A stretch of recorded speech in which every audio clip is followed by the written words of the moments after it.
Hi, I'm Nick Ramp, Editor-in-Chief of the Belmont Vision. And I'm Sam Dykus, Senior Sports Writer. And this is the first Bruin Report of 2026.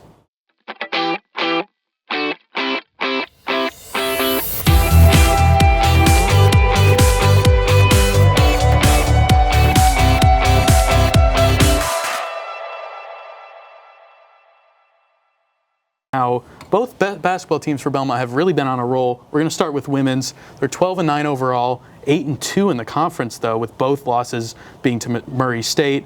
And some of their non-conference opponents have included teams like Kentucky and Tennessee and Princeton, all teams that are ranked or have received votes. What have you seen from the women's basketball team so far? Well, they had a tough slate of games outside of conference, and I really think that has prepared them for a really competitive MVC in a lot of ways, in the fact that they played, like you said, ranked teams that they hung in with a lot early on. They were neck and neck with Oklahoma and UT until the very end, but in MVC play, they've really turned it up a notch. They got swept by Murray State by a combined 28 points, and Murray State is just the top tier MVC women's basketball team right now. But other than that, they have beat everyone else in the MVC by an average of 11.5 points per game. So that just shows you how well they're doing against, I'd say, the field. Because right now, Murray State is just a clear-cut favorite in the MVC. And with them being a clear-cut favorite, what do you think about their chances in the tournament?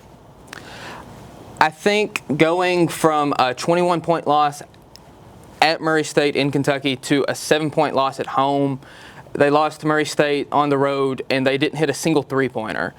Came back and shot over 40% at the curb last week. I think it's hard to beat any team 3 times, no matter how good Murray State is. So I think Belmont has got 10 games against teams that they've already beaten or are below 500. I think it's a get-right slate of games where they can charge headfirst into Murray State in the tournament.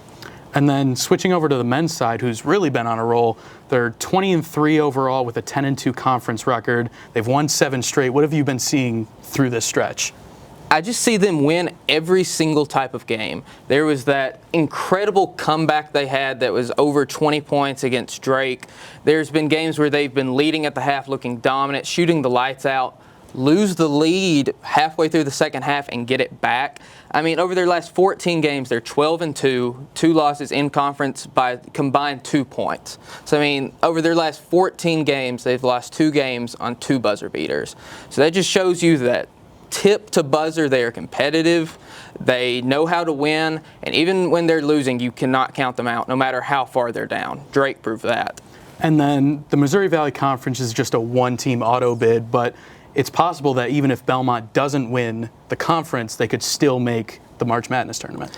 Well, they don't have quite the impressive slate of non-conference opponents that the women have, but they absolutely breeze through non-conference play.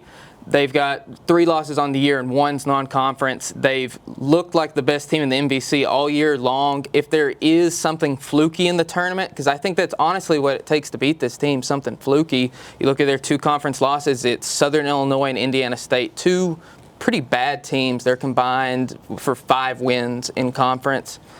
I think if something fluky were to happen, I still think that I would give them a spot in the tournament. That's all from us today, but if you want more coverage on Belmont sports, you can go to our Belmont Vision website or listen to the Sideline Vision podcast with myself, Sam, and Reese Letty.